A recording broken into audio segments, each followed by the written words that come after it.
नमस्कार स्टूडेंट, मैं नकुल कुमारी और केमिस्ट्री एजुकेटर। स्टूडेंट, जो कल हमने बातें की थी वो ठोसों में विद्युतीय गुणों की बातें की थी। ठोसों में विद्युतीय गुणों के आधार पर ये कितने भागों में बांटा गया तो वो समझा था। स्टूडेंट, जो आज हम बातें करेंगे ठोसों के चुंबकीय गुणों के बारे में बातें करेंगे। ठोसों के जो चुंबकीय गुण होते हैं उनके आधार पर ये ठोस कितने प्रकार के वर्गों में बांटा गया है, जरा वो समझेंगे।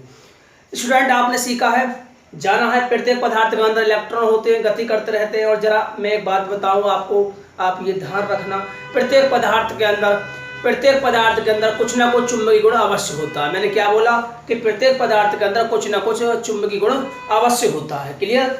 ये वास्तव में किसके कारण होता है? इलेक्ट्रॉन की गति के कारण होता है। मैंने क्या बोला कि प्रत्येक पदार्थ के अंदर कुछ ना कुछ चुंबकीय गुण होता है, यानी कुछ ना कुछ मैग्नेटिक प्रॉपर्टी होती है, कुछ ना कुछ चुंबकीय गुण अवश्य होता है। वह गुण किसके कारण होता है? वास्तव में यह गुण इलेक्ट्रॉन की गति के कारण उत्पन्न होता है। क्लियर? जरा समझें। इसमें आपने 10th क्लास में पढ़ा होगा कि एक कोई स्थिर आवेश है। कौन सा आवेश? स्थिर आवेश है। स्थिर आवेश क्या है? अगर हमारे पास कोई स्थिर आवेश है तो वो क्या उत्पन्न करता है?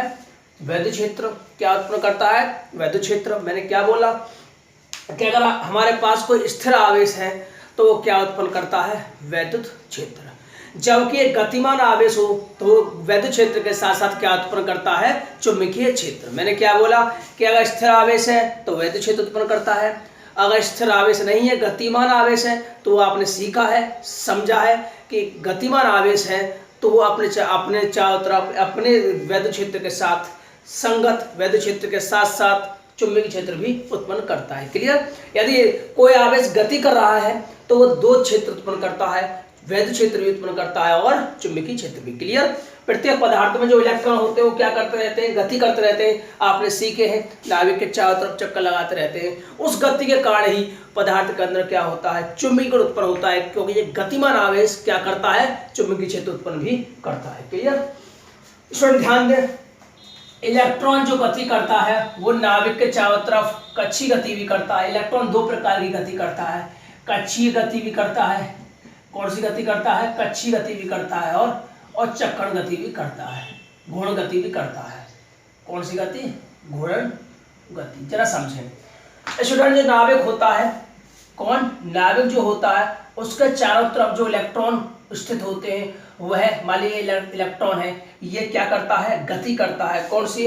ये कक्षीय गति करता है। अपने कक्षा में ये गति करता है, ये इसके चारों तरफ गति करता है। और साथ के साथ ध्यान रखना स्टूडेंट, ये क्या कर रहा है? कक्षीय गति कर रहा है। क्या कर रहा है? ये कक्षीय गति कर रहा है। और स्टूडेंट ये क्या करता है? साथ के साथ इलेक्ट्रॉन अपनी अक्ष पे भी क्या कर रहा है? घूम रहा है। क्या कर रहा है? इलेक्ट्रॉन अपनी अक्ष पे भी घूम रहा है। क्लियर?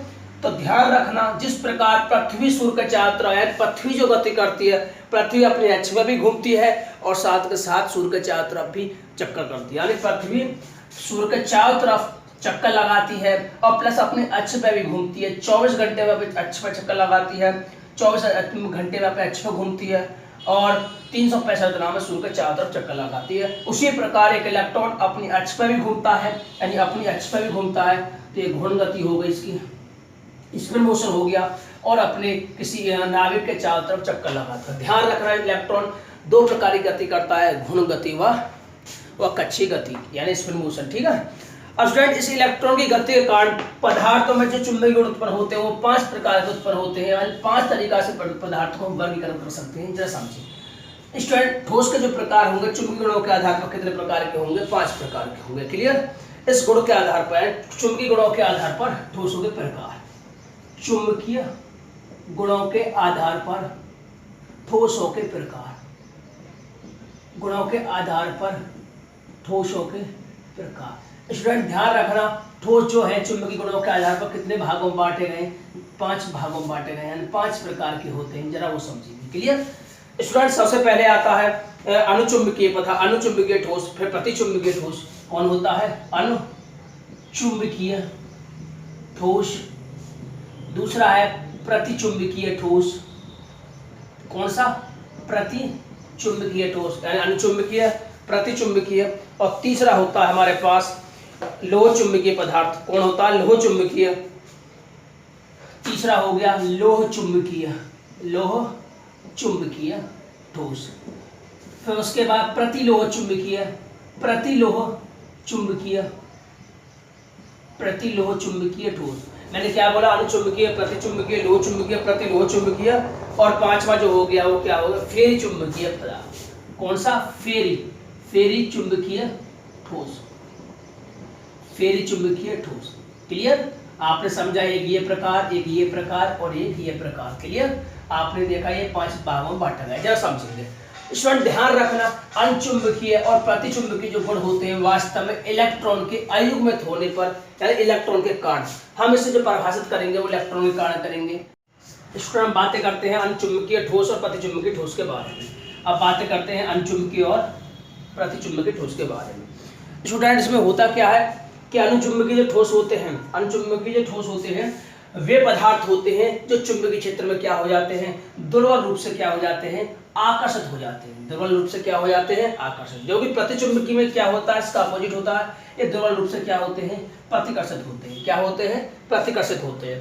स्टूडेंट, इसमें जो चुंबकीय क्षेत्र के, ये चुंबकीय क्षेत्र रखने पर, ये चुंबकीय क्षेत्र रखने पर, अगर हम चुंबकीय क्षेत्र रखेंगे यहाँ पर नॉर्थ और साउथ, तो ये क्या होगा, चुंबकीय क्षेत्र की ओर क्या हो जाएंगे, चुंबकीय, यानी चुंबकीय क्षेत्र की ओर चुंबकित हो जाते हैं। क्लियर, ये चुंबकीय क्षेत्र की ओर क्या हो जाते हैं, चुंबकित हो जाते हैं। स्टूडेंट, इन पदार्थों में जो होता है वास्तव में ये गुण किसके कारण उत्पन्न होता है, अयुग्मित इलेक्ट्रॉन के कारण होता है। किसके कारण होता है, अयुग्मित इलेक्ट्रॉन का। इतना ध्यान रखना कि वे ये चुंबकीय क्षेत्र की ओर दुर्बल रूप से क्या होते हैं, आकर्षित होते हैं, और ये दुर्बल रूप से क्या होते हैं, प्रतिकर्षित होते हैं। इनमें क्या होता है, अयुग्मित इलेक्ट्रॉन पाए जाते हैं, और इनमें क्या होता है, युग्मित इलेक्ट्रॉन पाए जाते हैं, यानी अनियुग्मित इलेक्ट्रॉन नहीं पाए जाते, अयुग्मित इलेक्ट्रॉन नहीं पाए जाते। जरा समझे, आपने पढ़ा होगा एक कक्षक है, उसमें इलेक्ट्रॉन होते हैं। मान लिया एस की बात करें, हम एस कक्षक की बात करें, एस ऑर्बिटल की बात करें, इसमें जो होता है एक इलेक्ट्रॉन इधर दिशा में एंटी क्लॉकवाइज मोशन में होगा और एक क्लॉकवाइज मोशन में होगा। तो आपने देखा होगा अगर एक इलेक्ट्रॉन है तो एक इलेक्ट्रॉन की जो गति होगी, मान लीजिए गति ये इधर कर रहा है क्लॉकवाइज, तो उसका जो चुंबकीय आघूर्ण होगा वो 0 के बराबर नहीं होगा, है ना। आपने जाना चुंबकीय आघूर्ण किसे कहते हैं, आप फेस में भी समझोगे।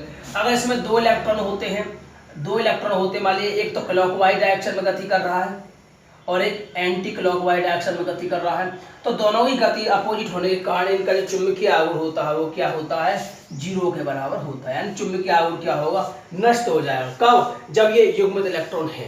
अयुग्मित इलेक्ट्रॉन होने के कारण क्या, ये अपना क्या दिखाते हैं, चुंबकीय क्षेत्र दिखाते हैं। क्यों, क्योंकि ये क्या होगा, चुंबकीय आघूर्ण क्या होगा, 0 के बराबर नहीं होगा। क्लियर, अयुग्मित इलेक्ट्रॉन है तो स्टूडेंट ध्यान दे, अयुग्मित इलेक्ट्रॉन होने के कारण ये क्या होगा, कुछ ना कुछ चुंबकीय क्षेत्र दिखाएंगे, कुछ ना कुछ चुंबकीय गुण अपना दिखाएंगे, चुंबकीय क्षेत्र अपना रखेंगे।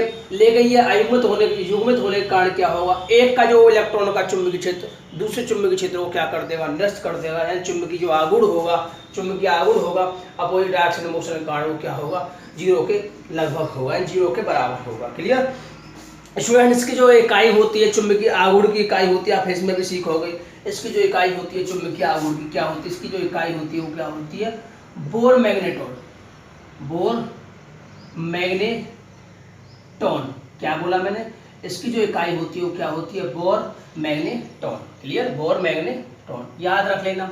उसके बाद स्टूडेंट्स के एग्जाम्पल की बात करें, इसके एग्जाम्पल में O2Cu2 plus Fe3 plus Cr3 plus etcetera example में आदि और भी ले सकते हो।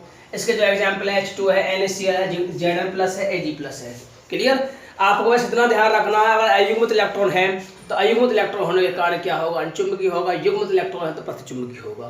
क्लियर, यानी चुंबक की तरफ ये आकर्षित होते हैं और ये चुंबक की तरफ क्या होते हैं, प्रतिकर्षित होते हैं। चुंबकीय क्षेत्र लगा देने पर क्या होंगे, प्रतिकर्षित होते हैं। स्टूडेंट अगर ध्यान दें, अगर हम इसे चुंबकीय क्षेत्र लगाएंगे, अगर चुंबकीय क्षेत्र को हटा दिया जाए, चुंबक को हटा दिया जाए, तो ये क्या हो जाते हैं, अपना चुंबकत्व क्या कर देते हैं, खो देते हैं। क्या कर देते हैं, अपना चुंबकत्व खो देते हैं। मान लिया आप चुंबक को किसी चुंबक से कोई लोहे की कील लटकाई हुई आप चिपका रखी है, उसके नीचे दूसरी कोई कील लगा होगा तो वो चिपक जाएगी। यदि ऊपर से चुंबक को हटा दिया जाए तो निचली जो कील है या इसकी रॉड के नीचे जितनी भी कील लगाओगे आप, कील के नीचे जितनी भी कील लगाओगे वो क्या हो जाएंगी, हट जाएंगी। कब, जब चुंबक को हटा दिया जाएगा। क्लियर, तो स्टूडेंट 2 बातें ये हो गई। अब स्टूडेंट हम बातें करते हैं लोह चुंबकीय ठोस के बारे में। अनुचुंबकीय क्या पढ़ाई थी मैंने, अयुग्मित इलेक्ट्रॉन होने के कारण, अयुग्मित इलेक्ट्रॉन होने के कारण क्या होते हैं, अनुचुंबकीय होते हैं, और ये युग्मित इलेक्ट्रॉन के कारण क्या होते हैं, प्रतिचुंबकीय ठोस कहलाते हैं। ठीक है स्टूडेंट्स में होता क्या है कि लोह चुंबकीय जो ठोस है, इन तीनों की जो परिभाषा दी जाती है वो डोमेन के आधार पर जाती है। डोमेन क्या है? मान लिया आपके पास कोई पदार्थ है, वो छोटे छोटे खंडों में बना होता है। क्या होता है? छोटे छोटे खंडों में बना होता है। क्लियर? स्टूडेंट ध्यान दें, छोटे छोटे खंडों में धात्विक आयन जो होते हैं, धात्विक जो आयन होते हैं वो क्या होते हैं? अनियमित रूप से व्यवस्थित होते हैं। अनियमित रूप से व्यवस्थित, मान लीजिए इधर डायरेक्शन में, कोई इधर डायरेक्शन में, कोई इधर, कोई इधर। क्लियर? सभी में क्या होगा? ये इधर डायरेक्शन में, इधर डायरेक्शन में, इधर। क्लियर? इनमें जो खंड में जो धात्विक आयन होंगे वो कैसे होंगे? अनियमित रूप से व्यवस्थित होंगे। क्लियर? अनियमित रूप से क्या होंगे? व्यवस्थित होंगे। इन छोटे भागों को क्या कहते हैं? डोमेन कहते हैं। आपसे डोमेन की परिभाषा पूछी जाए तो आप क्या बताओगे? चुंबकीय पदार्थों, लोह चुंबकीय पदार्थ है तो लोह चुंबकीय पदार्थों में के धात्विक आयन छोटे छोटे खंडों के रूप में व्यवस्थित होते हैं। इन खंडों को ही क्या कहते हैं? डोमेन कहते हैं। क्लियर? धात्विक आयन छोटे छोटे धात्विक आयन लोह चुंबकीय पदार्थों के धात्विक आयन छोटे छोटे खंडों में एक साथ समूहित होते हैं। इन समूहित होते हैं, इन्हें क्या कहते हैं? डोमेन कहते हैं। क्लियर?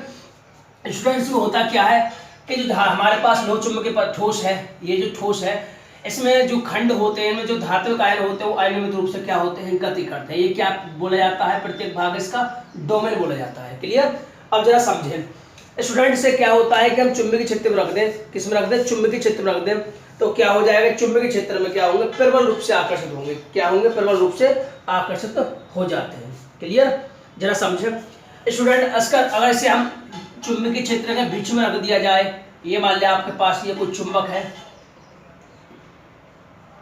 ये नॉर्थ और ये साउथ। इसमें क्या होगा? जो डोमेन है, इसका जो डोमेन के जो इलेक्ट्रॉन है, सॉरी धात्विक आयन जो है वो इस रूप से जो व्यवस्थित है, अगर हम इसे चुंबकीय क्षेत्र में रख देंगे तो सभी क्या हो जाएंगे? एक दिशा में हो जाएंगे। क्या हो जाएंगे? सभी एक दिशा में अविन्यासित हो जाते हैं। क्लियर?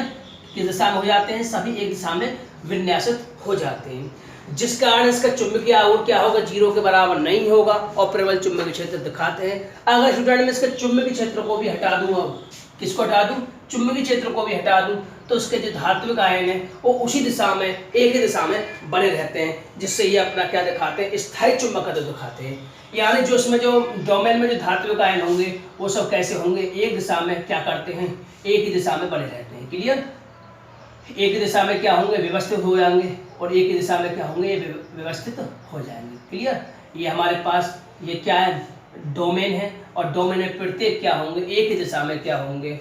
बने रहने के कारण क्या दिखाते हैं? स्थायी चुंबकत्व दिखाते हैं। पहले क्या था कि डोमेन में क्या था? पहले कि अनियमित रूप से व्यवस्थित थे और जब इसे चुंबकीय क्षेत्र में रख देंगे तो ये एक दिशा में क्या होंगे? व्यवस्थित हो जाएंगे। अब यदि चुंबकीय क्षेत्र को भी हटा दिया जाए तो क्या हो जाएगा? चुंबकीय क्षेत्र को हटा देंगे तो ये अपना स्थायी प्रभाव दिखाएंगे। क्या दिखाएंगे? स्थायी चुंबकीय प्रभाव दिखाएंगे। इसके जो एग्जाम्पल हैं वो एग्जाम्पल में निकिल, कोबाल्ट और फेरस, बहुत सारे एग्जाम्पल हैं। आप एग्जाम्पल में क्या लिखोगे? Nickel, cobalt, ferrous etcetera. Clear? अब स्टूडेंट बातें करते हैं प्रतिलोह चुंबकीय पदार्थ की। क्या किसकी बातें करते हैं? प्रतिलोह चुंबकीय पदार्थ की बातें करते हैं। वे स्टूडेंट ध्यान रखें, प्रतिलोह चुंबकीय पदार्थ भी बिल्कुल भी ऐसे ही होते हैं। वे पदार्थ तो जो होते हैं उनके अंदर अयनीकृत इलेक्ट्रॉन तो होते हैं, परंतु इनका चुंबकीय जो आघूर्ण होता है वो क्या होता है? शून्य होता है। जरा समझें स्टूडेंट्स, में जो होता है वो इस तरीका से होता है। चुंबकीय क्षेत्र में रख देंगे हम तो चुंबकीय क्षेत्र में क्या होगा? वो आधे तो एक दिशा में, धातु जो आयन होंगे वो आधे एक दिशा में होंगे और आधे एक दिशा में बने रहते हैं। जरा समझें, यानी इसमें क्या होगा? अगर इसमें हम बात करें, इसमें आधे जो होंगे धात्विक आयन डोमेन में वो नीचे की तरफ होंगे और आधे ऊपर की तरफ होंगे। जरा समझें, मान लीजिए ये धात्विक आयन है और ये आधे ऊपर की तरफ और आधे नीचे की तरफ। क्लियर? यानी एक ऊपर को होगा तो एक नीचे को होगा। जितने ऊपर की तरफ होंगे उतने ही नीचे की तरफ होंगे। धात्विक जो आयन होंगे वो क्या होगा? आधे ऊपर की तरफ होंगे और आधे नीचे की तरफ होंगे। क्लियर? यानी प्रतिलोह चुंबकीय पदार्थों में डोमेन संरचना लोह चुंबकीय जैसे पदार्थों की तरह ही होती है, लेकिन इसके एक दूसरे के विपरीत होते हैं। कैसे होते हैं? ये एक दूसरे के विपरीत होते हैं, जिस कारण ध्यान रखना लोहे चुंबकीय पदार्थों से प्रतिलोह चुंबकीय पदार्थों में जो डोमेन की जो संरचना होती है वो कैसी होती है? बिल्कुल लोह चुंबकीय ठोसों की तरह ही होती है, परंतु उनके जो चुंबकीय क्षेत्र में क्या होता है? रखने पर इनकी जो डोमेन की जो संरचना हो जाती है कैसे हो जाती है? विपरीत हो जाती है, एक दूसरे क्या हो जाते हैं? विपरीत हो जाती है, जिस कारण ये अपना चुंबकीय क्षेत्र इसके कारण कैंसिल कर देगा, ये अपना चुंबकीय क्षेत्र इसके कारण कैंसिल कर देगा, ये अपना चुंबकीय आघूर्ण इसके कारण कैंसिल कर देगा। तो कहने से मतलब ये हुआ जो चुंबकीय क्षेत्र, जो चुंबकीय आघूर्ण होगा वो क्या होगा? 0 होगा। तो इसमें क्या होता है, सभी एक दिशा में होते हैं, इसके कारण यह प्रबल चुंबकीय क्षेत्र दिखाता है। इसमें क्या होता है, इसमें विपरीत दिशा में व्यवस्थित होते हैं, आधे एक दिशा में तो आधे एक दिशा में, ये विपरीत दिशा में व्यवस्थित होते हैं, जिस कारण का चुंबकीय क्षेत्र क्या होगा, लग चुंबकीय आघूर्ण क्या हो जाएगा, 0 हो जाएगा, क्योंकि इसका प्रभाव ये कैंसिल कर देगा, इसका जो चुंबकीय प्रभाव है ये कैंसिल कर देगा। क्लियर। इसी प्रकार स्टूडेंट बातें करते हैं नेक्स्ट की, हम नेक्स्ट की बातें करते हैं। नेक्स्ट में क्या होगा, जो नेक्स्ट में फेरी चुंबकीय पदार्थ में होगा, उसमें भी यही होता है, परंतु थोड़ा सा अंतर है कि प्रति चुंबकीय पदार्थों फेरी चुंबकीय ठोसों में क्या होगा, जरा वो समझे कि इनमें जो होगा आधे से ज्यादा एक दिशा में होगा और आधे से कम एक दिशा में होंगे। इसमें तो बराबर थे, डोमेन की जो संरचना होती है वो बराबर होती है। इसमें क्या होता है, डोमेन की जो संरचना होती है कैसी होती है, डोमेन की संरचना होती है, तो आधे से ज्यादा एक दिशा में होंगे, आधे ज्यादा क्या होंगे, एक दिशा में होंगे। क्लियर। और आधे से कम किस दिशा में होंगे, एक दिशा में होंगे। जरा समझें स्टूडेंट्स में होता क्या है, ये इसके चुंबकीय प्रभाव को समाप्त कर देगा, ये इसके चुंबकीय प्रभाव को समाप्त कर देगा, तो इसका मतलब ये हुआ कि थोड़ा माना ये बचा, इसका मतलब ये हुआ चुंबकीय आघूर्ण 0 के बराबर नहीं। इसमें क्या था, सब एक दिशा में थे, डोमेन जो व्यवस्थित थे, चुंबकीय क्षेत्र रखने पर क्या हो जाते हैं, एक ही दिशा में व्यवस्थित हो जाते हैं, तो ये स्थायी चुंबकीय प्रभाव दिखाता है। इसमें क्या होता है प्रतिरोध चुंबकीय पदार्थों में कि आधे एक दिशा में व्यवस्थित होते हैं, आधे एक दिशा में व्यवस्थित होते हैं, तो ये चुंबकीय प्रभाव नहीं दिखा पाते, चुंबकीय आघूर्ण जो होता है वो 0 होता है। स्टूडेंट्स के एग्जाम्पल की बात करें, इसके जो एग्जाम्पल हैं प्रतिरोध चुंबकीय पदार्थ के जो एग्जाम्पल हैं वो मैग्नीशियम ऑक्साइड और भी बहुत सारे एग्जाम्पल है, Fe2O3, Fe2O3, कुछ बुक्स की सहायता लेना, उसमें से एग्जाम्पल लिख लेना। क्लियर। उसके बाद इसके एग्जाम्पल की बात करें, फेरी चुंबकीय में क्या होगा, आधे से ज्यादा, ये किसमें हुआ, ये प्रतिरोध चुंबकीय पदार्थों के एग्जाम्पल की बात की। अब इसमें क्या होगा कि आधे से ज्यादा डोमेन एक दिशा में होंगे और आधे से कम एक दिशा में होंगे, एक दूसरे के प्रभाव को नष्ट तो कर देंगे, लेकिन कुछ एक ही दिशा में बने रहने के कारण नष्ट नहीं कर पाते। तो स्टूडेंट ध्यान रखना, इसका एग्जाम्पल भी आप इसके जो एग्जाम्पल है, इसके एग्जाम्पल में Fe3O4 डाल देना, Fe3O4 और ZnFeO4 भी डाल देना और कुछ बुक्स की सहायता ले लेना। क्लियर। तो स्टूडेंट ध्यान रखना, एक शब्द आता है चुंबकत्व पर ताप का प्रभाव, चुंबकत्व पर ताप का प्रभाव, जरा वो समझेंगे। चुंबकत्व पर पदार्थ ताप का प्रभाव क्या होता है, जरा वो समझेंगे। क्लियर।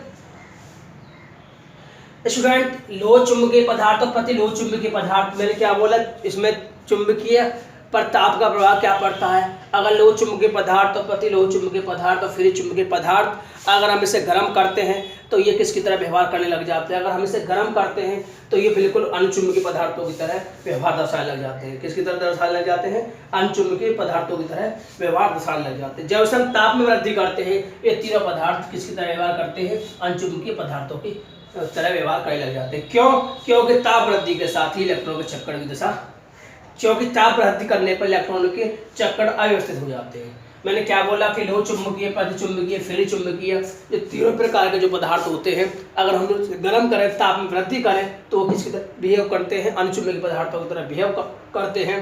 और अणुचुंबकीय पदार्थों के बिहेव करने से क्यों करते हैं बिहेव, क्योंकि इलेक्ट्रॉन के जो चक्कर की दिशा क्या हो जाती है, अव्यवस्थित हो जाती है। इलेक्ट्रॉन के चक्कर की दिशा क्या हो जाती है, अव्यवस्थित हो जाती है, जिसके कारण ये किसकी तरह दिखाते हैं, अणुचुंबकीय पदार्थों। स्टूडेंट आज हमने जो बातें की थी वो थोड़ा सा लोह चुंबकीय पदार्थों के बारे में बातें की थी और यानी ठोसों के चुंबकीय गुणों के बारे में बातें की थी। स्टूडेंट आप फेस में भी सीखोगे, केमिस्ट्री का एक कोई खास पार्ट नहीं है इतना खास। स्टूडेंट आप जो बातें करेंगे कल से नेक्स्ट चैप्टर की बातें करेंगे, विलियन की बातें करेंगे, सॉल्यूशन की बातें करेंगे। और जब तक के लिए आप 11वीं क्लास में जो आपने फर्स्ट सेकंड चैप्टर जो सीखे हैं उसमें आपने नॉर्मलता, फॉर्मलता और सांद्रता वगैरह के बारे में सीखा, जरा वो भी रिवीजन करके आए, जो कल से जो क्लास लगेगी वो अच्छे समझ में आएगी। इस तरह का फेस का पार्ट था, ये इतना खास नहीं होता लेकिन फिर भी समझाना बहुत उचित होता है। स्टूडेंट ध्यान दें, कल रिवाइज करके आओगे आप 11वीं क्लास का जो आपने पढ़ी है, 11वीं में केमिस्ट्री में जो सीखा है नॉर्मलता, फॉर्मलता, मोलरता के बारे में, उसे आप पढ़ के आओ।